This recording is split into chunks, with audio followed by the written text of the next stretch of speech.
Welcome to Catholic Answers Live, the program where you participate with your questions about apologetics and evangelization, including the most important theological, spiritual, moral, and social issues facing the world today. Call now with your question for today's guest. Toll free 1-888-31-TRUTH. That's 888-318-7884. Now, from San Diego, Catholic Answers Live.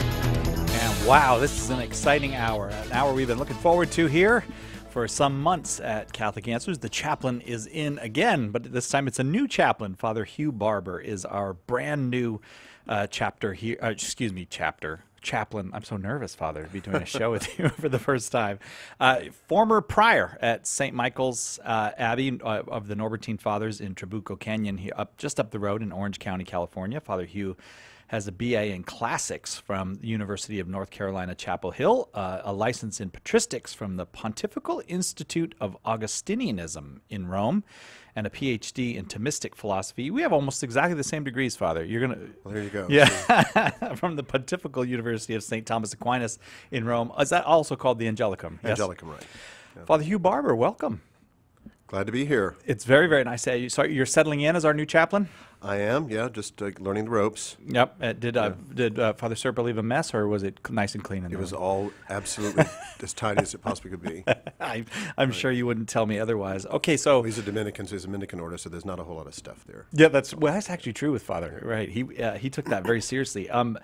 So a Norbertine, after your name, it says O Prame.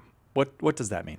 I mean, that stands for Order of Premontre. Some religious orders, especially those early on, like in the 12th century, they're named after the places they were founded in, like they say Carthusians or Cistercians. Those are all place names.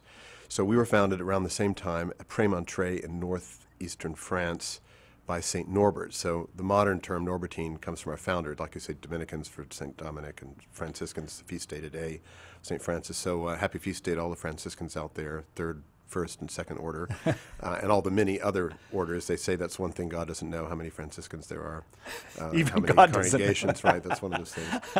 I'm just joking, okay? And so we were founded there, but by St. Norbert. We're an order of canons regular. That means priests or clerics who live a monastic life under an abbot. So our form of life looks a lot like the Benedictines, but we are clerical in emphasis, that is, for the priestly service and clerical service, especially of the sacred liturgy and preaching. And the difference with a Benedictine is praying what is their focus? Their focus is the monastic life. Well, the monastic life as such is not necessarily priestly. See. You know, like St. Benedict was not a priest, for example. Right. And so the canons, so-called canons regular, they come out of the ancient church, basically the diocesan clergy who decide to live in common, like certain examples, St. Augustine, whose rule we follow, and others of that period. Yeah. So if I were to visit St. Michael's and go through a day with you, a typical day for a Norbertine is what? Well, we begin the day with Matins and Lauds, that is the Church's Office of Readings and Morning Prayer at 5:45 in the morning, so when it's not quite light yet, and then there's a period of prayer after that for about 30 minutes, and then we have Holy Mass, our public community Mass that all the confreres attend together, along with the faithful who come up, and then we begin our day. Of course, there's breakfast and all of that. We have the different hours of the Divine Office punctuating the day, mid-morning prayer called terce, and then we go about our classes, and then at noon there's midday prayer called the 6th hour, and then we continue with our work, and we have the 9th hour prayer, mid-afternoon prayer, and then Vespers in the evening with supper, and then maybe more classes and so on, and then finally night prayer before bed. So the day is ordered by the experience of the prayer of the Church prayed in common, and then our apostolic works flow from that prayer in common and are put in between the different times for prayer. When you say classes, you're teaching? Right. We have a boys' boarding school up at the Abbey, and then we also have our own formation program for our seminarians. Mm-hmm. And so most of the priests are involved in some form of teaching, whether secondary education or with the seminarians. And you must get mistaken for a Dominican sometimes because they're probably more well known. Yes, than that would be Norbertines. in our part of the world, sure. And y'all wear white. We wear white. Well, the reasons the Dominicans wear white is because St. Dominic began his clerical life as a canon regular in our category of religious life, and indeed there's a whole workout showing that perhaps St. Dominic began as a canon regular premontre, began as a Norbertine, because St. Dominic used our statutes, Norbertine statutes, to compose the first statutes of the Dominican order. So they got the white habit from us. Oh, I see. And then the Pope got it from them. Right, Pius V. Pius V was Dominican, and the popes began to prefer white for their day-to-day dress at that point. And so, yeah, there's a little connection there. White was the color of orders that didn't dye the wool of their habits, and so it was originally kind of a sign of simplicity or penance. Yeah, so that's the reason. But it's hard to keep clean, though. It is indeed, yeah, but we manage. Yeah, we don't. Or really, so do certain fathers have a reputation as, oh, that's Father Spaghetti Sauce? Oh, or yes, something absolutely. Yeah. And that's not you. No, well, it depends. I'm quick at trying to get the spots out, but if you look carefully, you'll see some no matter what. I don't think so. 888-31-TRUTH is our number, 888-318-7884. We have a new chaplain here at Catholic Answers, Father Hugh Barber, a Norbertine priest. Now, when you're our chaplain, so what happens, like your life is a communal life there in the Abbey. So are you on leave, or how does that work? Well, yeah, I'm an exception. I was prior for 22 years. And so the abbot's given me a little sabbatical after all those years of service, and there in the community. And so I am an anomaly from that point of view from our community's life. We occasionally have someone out on his own apostolate. We have a chaplain up at Thomas Aquinas College, for example, and then I'm doing this work, which is different from our ordinary way of life. But I'm home on the weekends at the Abbey, so yeah, I'm back and forth. But it is a little bit of an exception. But in our order, anything a priest can do, a Norbertine can do, and so there are plenty of examples of Norbertines also living outside of common life for a time. I see. Not forever, for a time. Yeah. You enjoy that? We're not Jesuits, in other words. Yeah. So we're not formed to be ready all the time to live go. on our own. Yeah, right. And I bet you're enjoying that Friday afternoon Orange County traffic, getting home. Well, I've been doing a lot of driving these days, just getting set up and everything. So we'll manage. We'll be happy. Now, Father, you can say a lot of rosaries in the car, or listen to things that are worthwhile. Yeah, including Catholic Answers Live. This is true. There you go. Now, are you? You were not born and raised Catholic. Were you baptized into the Catholic Church? Baptized into another Christian church, or? I was raised an Episcopalian. My father was an Episcopal priest, and so he baptized me, actually. So he's my father both according to the flesh, and also he baptized me. So it's a great thing. He's gone to his reward, as has my mother, but he became a Catholic in retirement, and so was Catholic by the time he died. But I always say, when people say, your parents, are they Catholics? And I'll say, well, now they are. And I say, what do you mean? I say, well, they're dead. So everyone who's dead is a Catholic. You can't avoid it. How does that go over with your Episcopalian friends? Well, they don't mind so much. They know.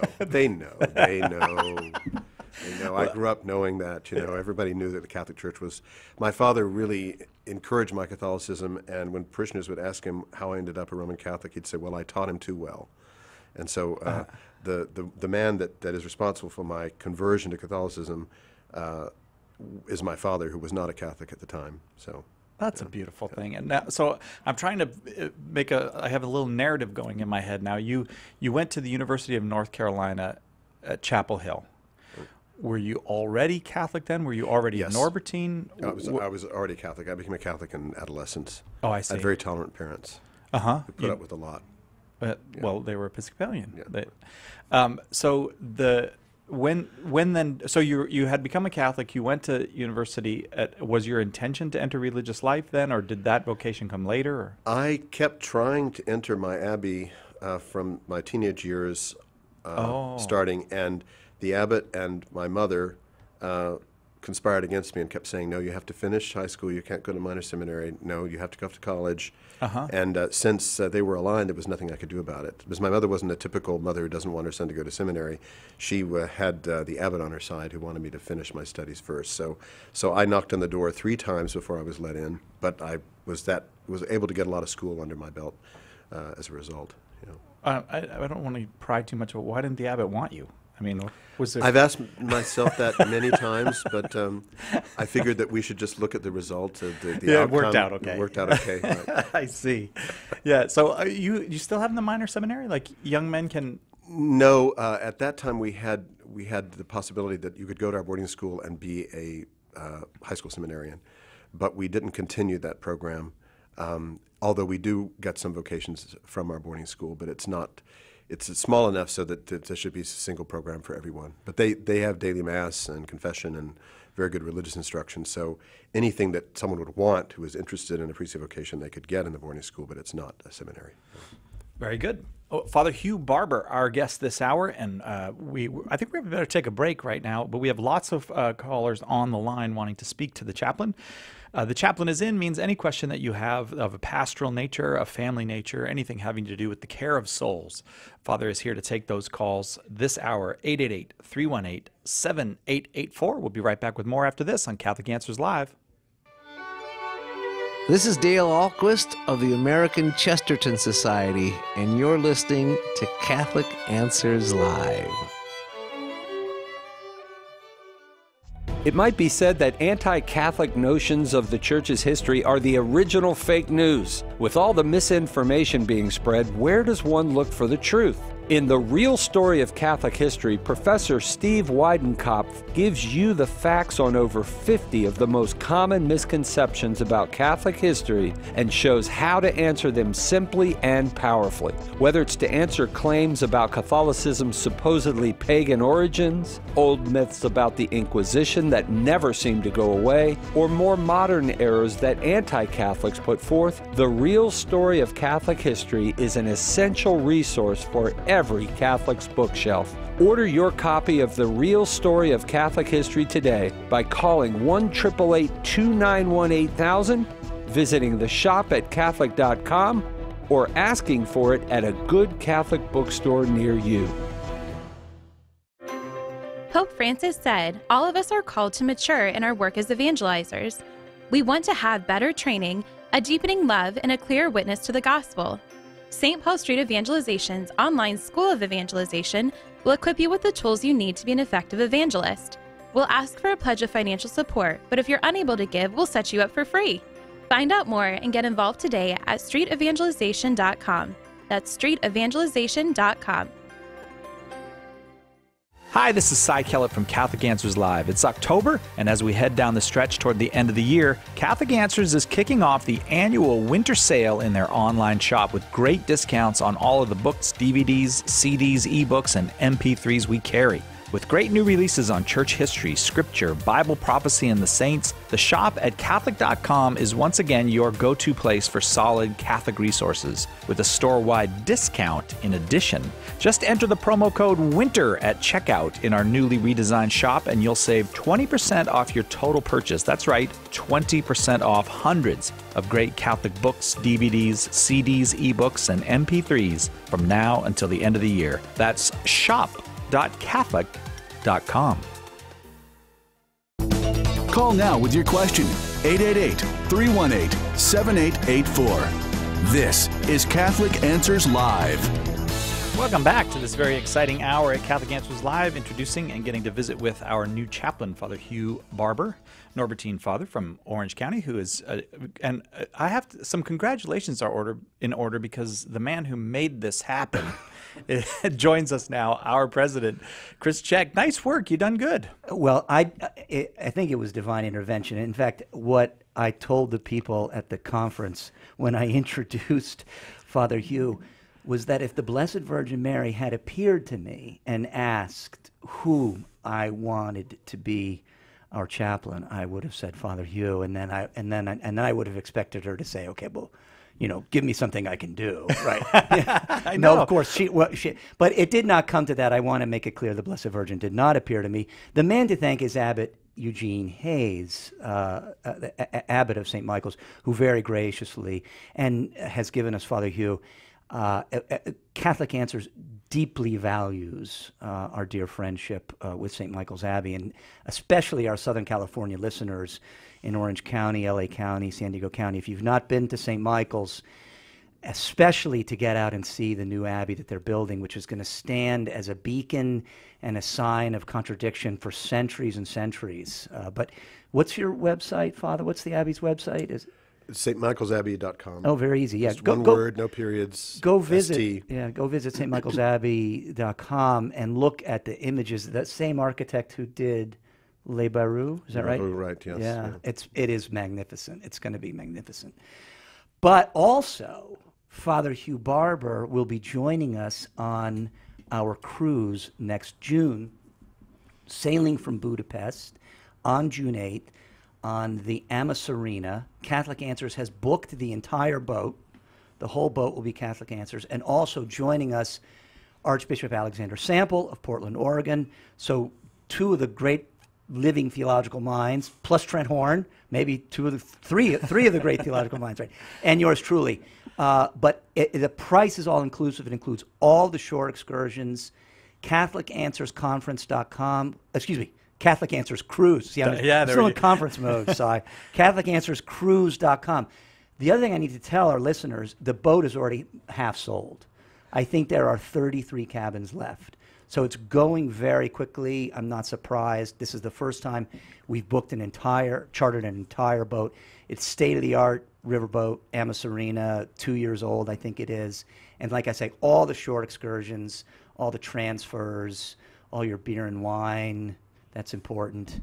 I think it's all covered. The line from Jaws might be appropriate here. I think you're going to need a bigger boat. Oh, well, yeah, I wish we had booked two. Yeah. But so CatholicAnswersCruise.com. Father, whet our appetite for what will we see? Vienna, Budapest, Melk, Salzburg. Well, you're going to be visiting the heart of Catholic Europe, what is called Central Europe, at least they like to call it that. And you'll be seeing places where the faith was planted in the early Middle Ages by great saints like St. Stephen of Hungary, whose shrine and his relics are there in Budapest, and an example of a man who Christianized his country very programmatically and beautifully, and had a tremendous impact ever after. And as you go down the Danube, you just see all the monuments of the establishment of the faith in its grandeur from all its different periods, from the Middle Ages all the way up to the present as you go along. Particularly the great monastic churches of Dürnstein and Melk and Klosterneuburg. These are all places that have existed. Klosterneuburg for 900 years. Melk, I think, almost 1,000.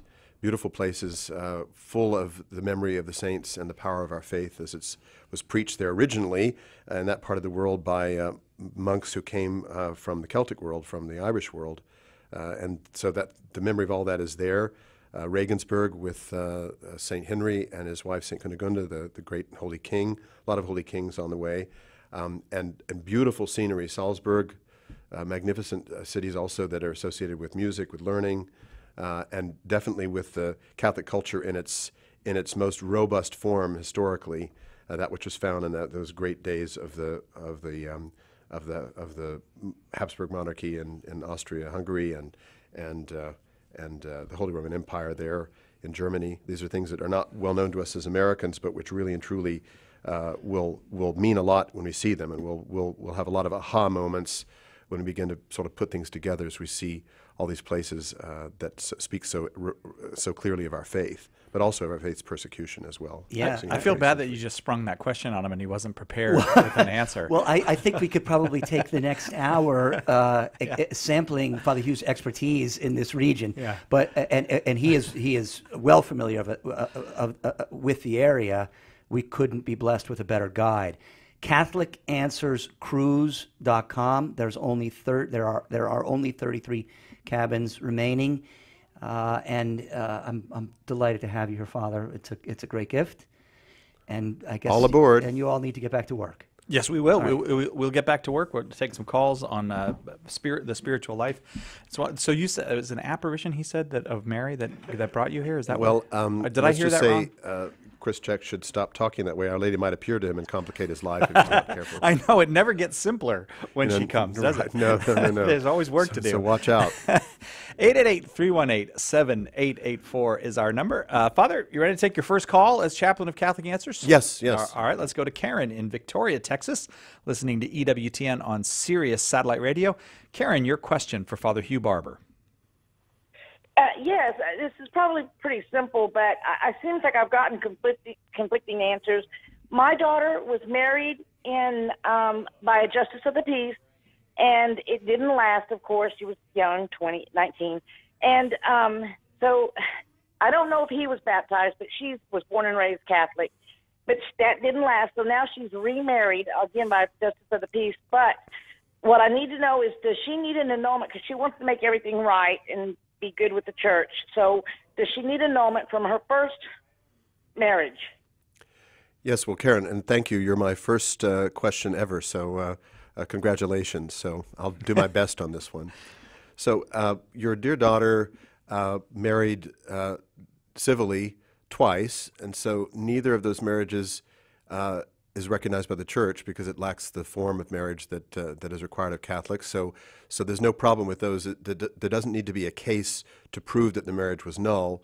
It's just it was null by reason of the lack of the form. So, but she still has to apply when she and her fiancé, or the man she's civilly married to now, go to arrange to be married in the church. The priest, the parish priest, they should go to the parish, will take care of doing all of the documentation just to establish that there are no existing unions that have to be taken into account of. So it's basically a very administrative thing. It's not hard. It wouldn't take any time, but the priest needs to just make sure that that's all dealt with. Now, also for her second husband, if he was married before, that's a matter of importance as well. But the fact is, she will have to go through some kind of process, but it's very minimal, just in order to establish that they were never married in the church. Does that help you, Karen? Okay. Thank you. Good. Yes, Yeah, so sure. much. Thank you. Sure. I appreciate Sure. that. God bless very you. much. Peace. Yeah. Thank you so much. Bye-bye. Bye-bye, Karen. Well, so you're batting 1,000 now, Father. If you take no more calls today, you're going to end with a perfect record. So you sure you want to keep going? I think I do, yes. Okay. Right. All right. We'll go I to... want to win that cruise. You've already won the cruise. You Well, can't I have get to out earn of it. it I have to now. earn it, though. I have to earn it. Okay. Anonymous in Houston, Texas, listening on Guadalupe Radio. Anonymous, you are on with Father Hugh Barber. Your question, please. Yes. Hey. Hi. Hello. Hello. Can you hear me? Yes. We oh, can yes, hear you, yes. yes. Okay. Thank you. There is something that is been going on lately in my life, and I was just wondering, how do you stand about curses? I mean, should I believe curses are real, or if not, why certain things are so wrong, going wrong all of a sudden, and I have some dreams that of showing heavenly things coming into my dreams at night. Mm-hmm. So what should I do? I went to confession and everything, and it does not seem to help. What do you think it could be going on, and what can I do to stop all right. of this turmoil? Okay, Anonymous, let's give Father Hugh a chance to respond. Okay. Well, first of all, if you suspect that there's some kind of curse on your family or some kind of intervention by evil spirits, by the devil, the malice of the devil, the first thing you need to do is to be very eager and constant in giving thanks to God, in expressing your gratitude to God for all his good gifts, and to thank him even for the sufferings you have to endure, because the devil, when he tries to intervene in our life, he only does so in order to discourage us and wear us down and weaken our confidence in God. And so when he sees our confidence growing, he's going to lay off, or at least lay off for a while. And that's a good strategy. So basically, just to give honor and praise and thanks to God for all that he sends you, thanking him, saying, Lord, I'm your daughter. I'm a follower of your Son. I accept the crosses in my life as coming from you, and I want to grow closer to you in my struggles, and I give you glory. And just start with that, giving thanks to God and being grateful for all that he's given you. And then, of course, you've done the right thing going to confession. That's the most powerful thing of all. That keeps you very safe from any kind of real attack of the devil. And then pray to Our Lady, especially to your guardian angel, and make use of the sacramentals of the Church, holy water, which really and truly is blessed precisely so as to assist us in overcoming the power of the evil one as baptized Christians, but making use of all those good things that we have in our faith, and then just persevering with it. Some of our problems, they don't go away right away, and we can't control our dreams and other things. So I would just say, first give thanks to God, and then make use of those good holy things that you already know how to use, as you mentioned already. Anonymous, we're heading up to the bottom of the hour, so we have to take a break. But thank you very, very much for that call. I have heard somebody say that an exorcist, maybe it was a Vatican exorcist, said one confession is worth 1,000 exorcisms. Is that to be sure, because confession deals with the depths of the soul. The exorcism is just, getting rid of an invader. Yeah. All right. Father Hugh Barber is our guest. The chaplain is in. Our topic, that means any question you have on the spiritual life, the life of prayer, family life, those questions are welcome. And we'll be right back with more after this on Catholic Answers Live. Catholic Answers Live. Wouldn't it be great to have a book to give to anyone to explain exactly why Catholics believe what we believe? The good news is now there is. Why We're Catholic is the groundbreaking new resource by apologist Trent Horn, that one book you can hand to anyone as a starting point for helping them find their way into or back to the practice of the Catholic faith. In a series of short, easy-to-read chapters, Trent covers the whole range of common topics, starting with why we believe in anything at all and answering all the common objections to the Catholic faith, both doctrinal and moral. Don't miss out on the most important, life-changing book to come along in years. Better yet, it's only $3 a copy when you order in bulk. Order your copies of Why We're Catholic today by calling 1-888-291-8000, visiting the shop at Catholic.com, or asking for it at a good Catholic bookstore near you. Hi, this is Trent Horn, and I'm here to tell you about my new book, Hard Sayings, a Catholic approach to answering Bible difficulties. Have you ever read something in the Bible that confused you? Or has a skeptic ever asked you to explain a scandalous passage and you didn't know what to say? Doesn't Genesis contradict science? Why does the Bible promote slavery? How could God order his people to kill women and children? It's happened to just about everyone. But now you have a place to turn for the answers. In Hard Sayings, I look at dozens of the most confounding passages in Scripture and offer clear, reasonable, and Catholic keys to unlocking their true meaning.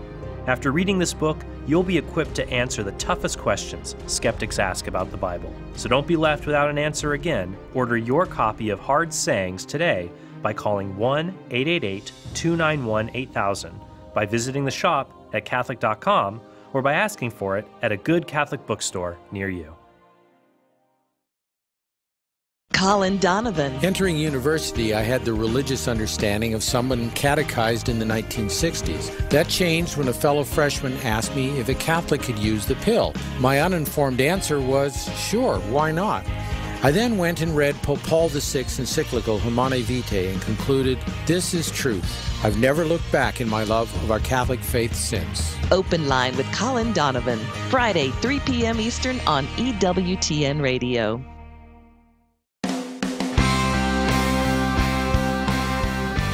Welcome back to Catholic Answers Live. Father Hugh Barber, our brand new chaplain here at Catholic Answers, is our guest this hour for his first of what we hope will be many, many appearances on Catholic Answers Live. Father Hugh is a Norbertine father from just north of us in Orange County, and will be with us for 1,000 years. Is that correct? Are you assigned here 1,000 years?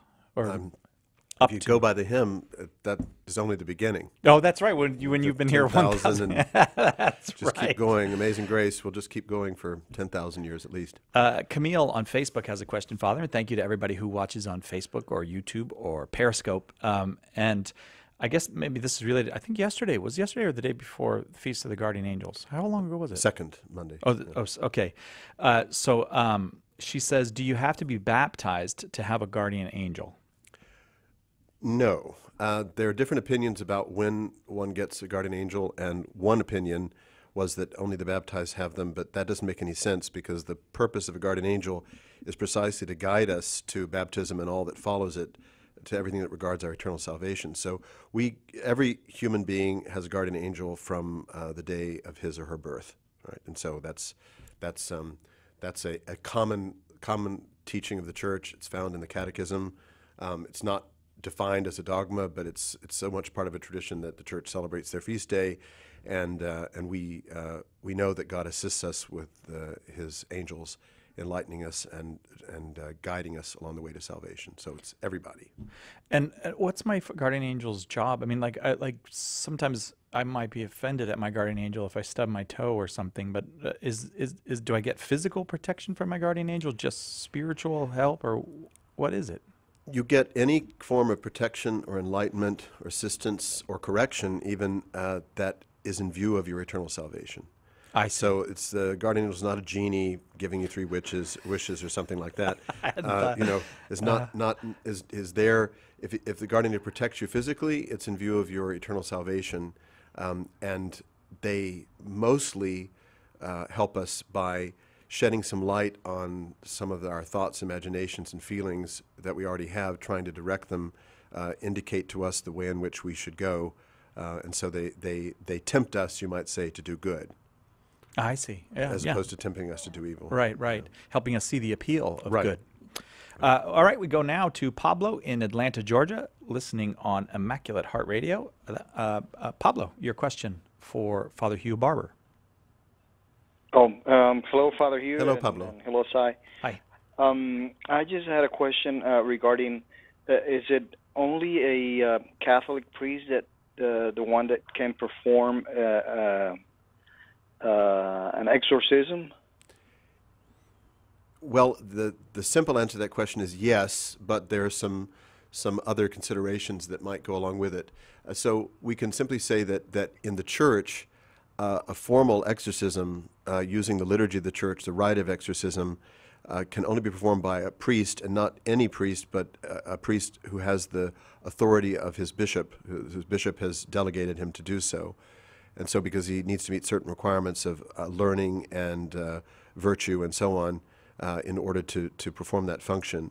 And that's the common teaching of the Church. However, it does exist in some places the office of exorcist, as it existed in the early Church, which was given also to people who were not priests or even deacons. That's very rare nowadays. It exists in some missionary countries as a possibility, but it's not an actual possibility for people living in our country in any case.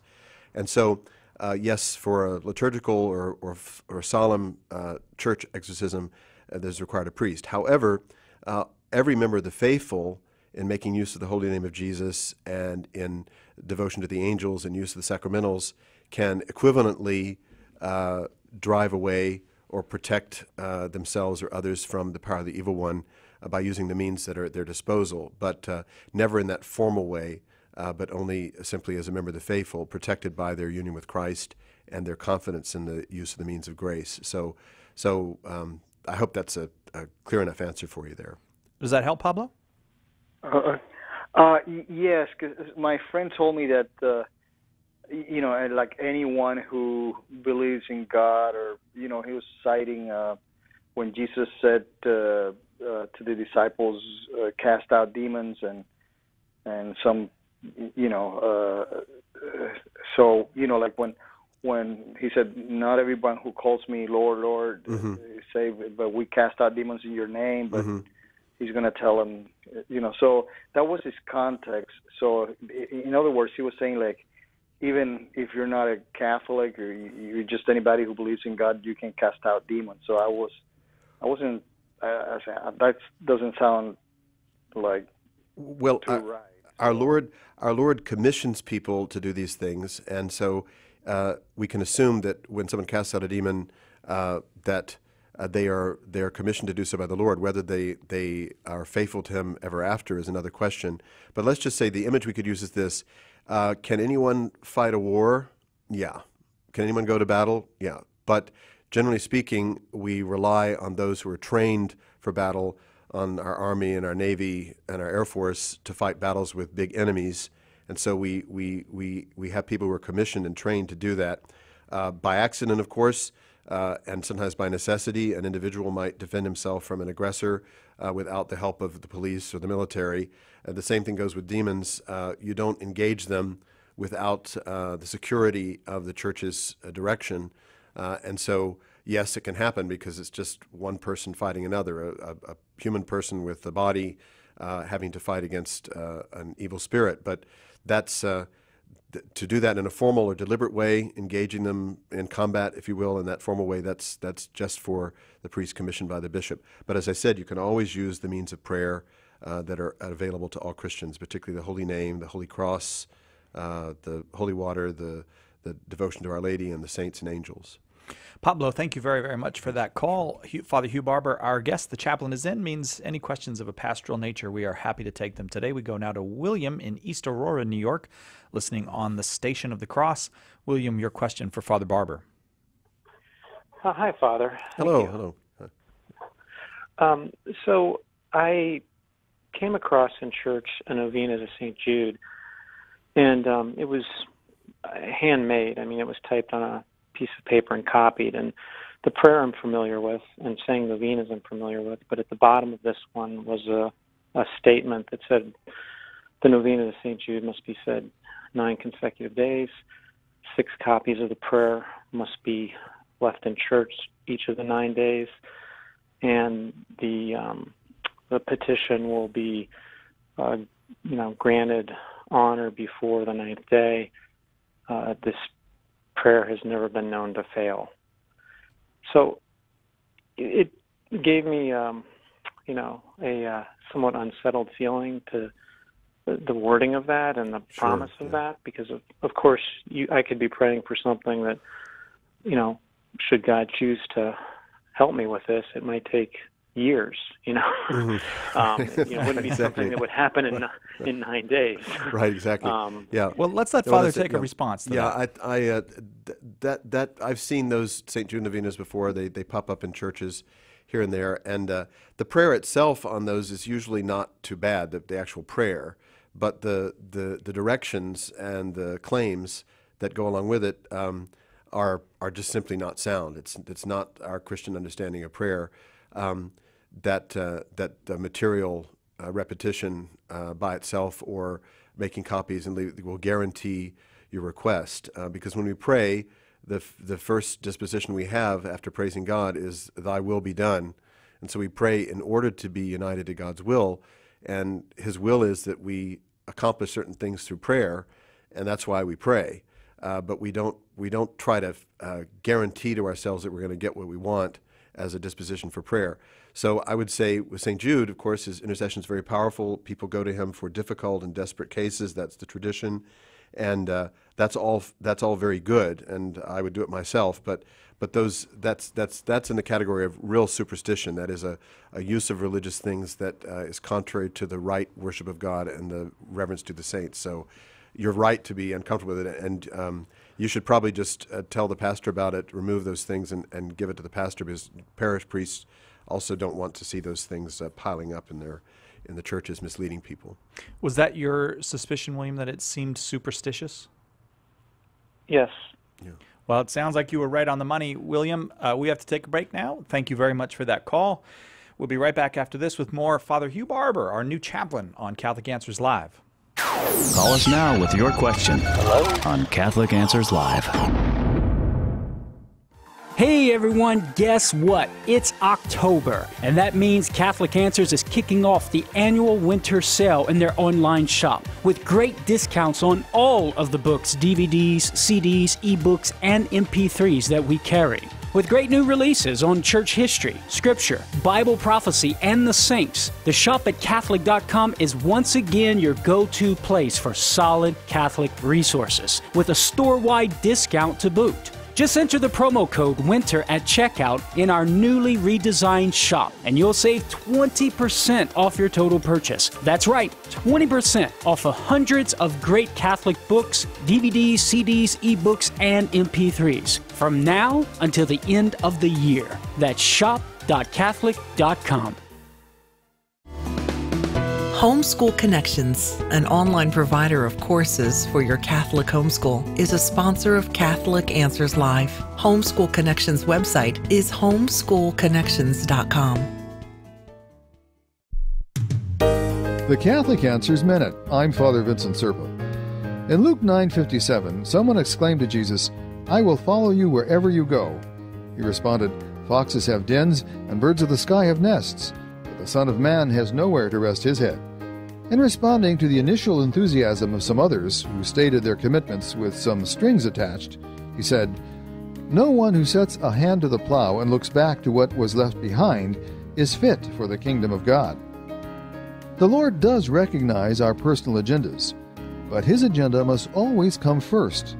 So often when we tell Him, "I love you," it is with a capital I and a very small u. We tend to minimize Him without a thought. So again, we look to the crucifix and we behold His degree of commitment to us. We owe Him nothing less than the complete submission of our lives. I'm Father Vincent Serpa for Catholic Answers, Catholic.com. Call now with your question, 888-318-7884. This is Catholic Answers Live. I am just so happy to be here with you this hour because I get to be with our new chaplain, Father Hugh Barber, Norbertine priest from just up the freeway with us, who is now our chaplain here at Catholic Answers Live. Father, your PhD is in Thomistic philosophy from the Angelicum. That's right. All right, so is there one in Thomistic theology too, or are these two Yes, different? yeah. Oh, yeah. Sure. Okay, so Thomistic philosophy means? Well, it means philosophy basically making use of the great tradition of philosophy that was used by St. Thomas in expounding his theology. So St. Thomas was a theologian, of course, and so the philosophy he used at the service of the faith. But that tradition, which comes from the Greeks for the vast most part of it, is the philosophy of St. Thomas. Right, he made the best use of it of any of the doctors of the Church. Okay, let's see, get as many calls as we can in here before the top of the hour. We're taking calls of of a pastoral and spiritual nature this hour. We go now to Anonymous in Canada, listening on the Catholic Answers app. Anonymous, your question for Father Hugh Barber. Yes, good afternoon. Thank you for taking my call. Sure. My question has to do, it kind of goes back in time a little bit. My wife has been struggling with some addictions to, specifically to prescription painkillers for about 5-6 years. She's been clean for about a year now, and she stopped going to church shortly when this whole ordeal started. And she recently has confessed something to me that kind of gave me some shivers, and I'm just wondering if it's folklore or superstition, or if it's actually legit, it can happen. It has to do with, she basically said she was at one point desperately looking for some pills in the house, and then she made a pledge, like with the devil, basically telling him that if she does find it, that she belongs to him. And then she did end up finding some pills in a very sort of unexpected and odd place, like. And so right now when I confront her about going to church and stuff, she says it's actually kind of too late for me now. It's all lost. There's no hope. And I don't know if I could, convince her on a basis of, this is just a folklore, you should not believe it, or if there's actually some legit, take it from here, Father. I don't. Yeah, sure. Well, first I'll certainly pray for your wife. That's a very difficult thing, the addiction to painkillers, and you can start from there. That the addiction itself shows that she's not really free to give herself to the devil. It was a thought that entered her mind, maybe with the devil's encouragement, so that he could further trouble her in overcoming the addiction and in seeking the good. So she wasn't free to give herself to the devil. There was not an even exchange, if you can talk about it that way. And so it barely counts. That is, it's just totally wrong. And if she goes with confidence in prayer to our Savior, to His Blessed Mother, makes a good confession, and continues along the path of seeking her freedom from this addiction, then it's all going to be fine. Now, the devil will continue to inspire her with thoughts like, I'm lost and there's nothing I can do about this and it's already too late. But that's simply false. It's never too late. And there isn't any such thing as a pact with the devil that's really valid in God's eyes anyway. But the devil will try to use it as a means of discouraging her. So I wouldn't exactly say it's folklore, but it's kind of a boogeyman thing where the devil will use it. He inspires people with these ideas so that he can discourage them, not because he has any power over them. So I would just say, encourage her to go to church and make use of the means of grace, and not to dwell on the weird thought that she had that one day and the weird way in which she was provided with the painkillers, but just put her trust in God and seek real freedom, where she really can give herself to Christ, as she was not free to give herself to the devil. Anonymous, how does that strike you? Hello? Thank you. Yeah, that was that. Yeah, hello? Yeah. Oh, yeah. Okay. We got you. Yeah. And I just let you know, if you ever want to replay these, and for example, if you wanted your wife to hear that answer, you can just go to Catholic.com a day or two later, and they're always posted there. So you can just you'll find the responses. So that's if it's something that you would find helpful, go ahead and play that Father Hugh's answer for your wife. Anonymous, thank you very much. We're going to move on. We're going to try to get to as many calls as we can. Elias in Spring, Texas, listening on 1440 AM. You are on with Father Hugh Barber. Elias, your question. Hi, greetings. Hello. Yes, my question has to do with Gregorian masses. My sister she always brings it up, and we would like to say some Gregorian, or have some Gregorian masses said for my grandparents who passed away. And I was trying to look up some more specifics, and I know it's 30 consecutive masses, 30 consecutive days for the souls in purgatory, in this case being my grandparents. Mm-hmm. And we just I didn't understand if it was something that I had to commission specifically with a priest, and he commissioned the masses with throughout area, or if it was more of me going to mass 30 consecutive days for the purpose, of my grandparents. So I was just kind of trying to figure out how to do it, basically. Yeah, the Gregorian Mass is what you mentioned. That is, it's the Mass is offered for the repose of that particular soul for 30 consecutive days, and it goes back to the writings of St. Gregory the Great, and it's a very ancient tradition in the Church, both East and West. In the East, they have 40 days. We have 30,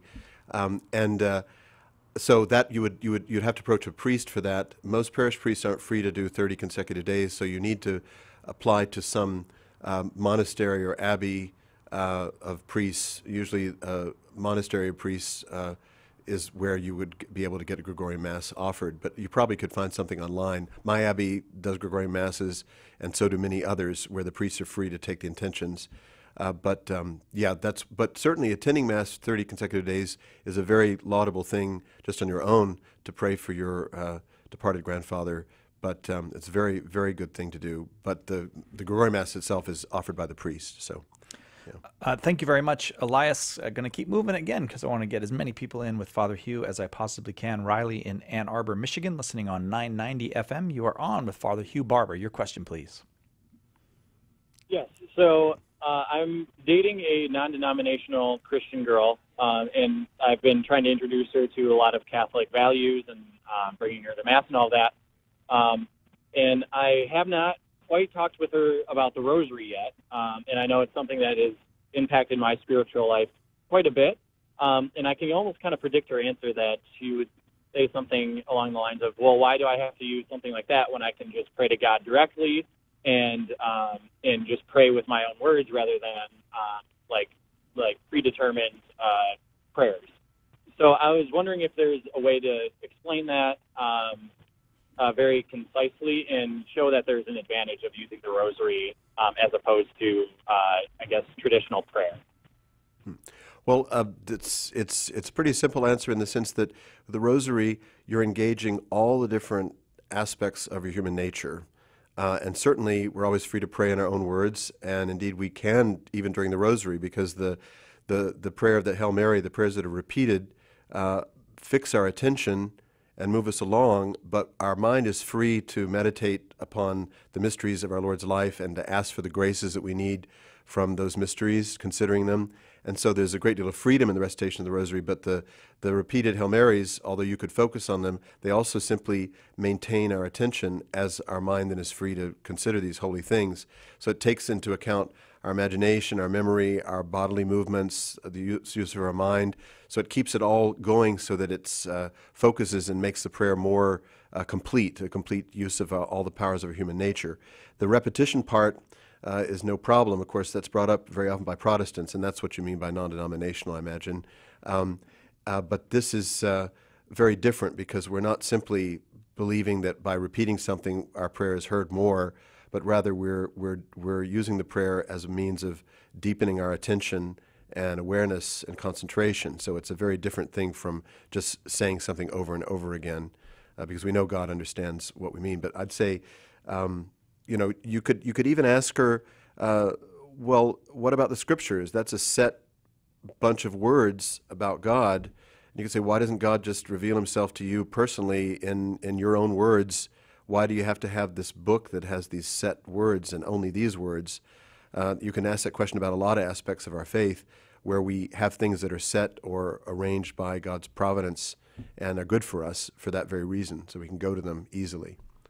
Elias? That sounds great. I have one. Sorry, just Riley. I beg your pardon. I called you Elias. I apologize. You're Riley, right? Right. I was on the wrong caller. Go ahead, Riley. Yeah, I'll let it slide this time, Si. Okay, this once. So, why are Hail Marys repeated 10 times, and then why is it kind of structured in that way, where there's Our Fathers and Glory Bees? Sure. But Hail Marys are the ones that happen the most often. Yeah, well, the origin of the Rosary is in the ancient Christian and indeed Jewish practice of praying the 150 Psalms of David. And so the Rosary originally, and even now by definition in church documents, is basically based upon the idea of replacing those Psalms with another common and well-known text of the Scriptures, namely the Hail Mary and the Our Father. So it's basically a psalter. You're praying the Psalms, but instead of praying any of the individual Psalms, you're simply praying the Hail Mary, which of course fulfills all the prophecies in the Psalms and is a prayer which is even more powerful and has a higher authority and dignity than any one of the Psalms. So it comes out of the tradition of Christians praying the Psalms together, and which are also set forms of prayer that are there in the Scriptures. So so the order of it is the arranging the Psalter in 150 Hail Marys. Of course, now they're 200 because of the Loomis Mysteries, but just forget about that. The origin is more is better in any case, but that's the origin of it. All right, Riley, thanks very much for that call. Sam in Washington, D.C., listening on 1160 AM. We're going to try to get your question answered, but could you give it to us quickly because we're coming up quickly to the top of the hour. Hello? Hi, Sam? Yes. Your question real quickly, please. Oh, okay. I have a non-Catholic friend, and I was telling her she's disturbed by just some of the evil things that have been happening with Las Vegas and things that have been going on, and I've been suggesting the prayer to St. Michael and trying to explain to her the good things that are in the prayer, but she doesn't believe in praying to any saints or any angels. And I want to try to relate to her just scripturally where, St. Michael, Archangel Michael actually, through God's power, battles evil.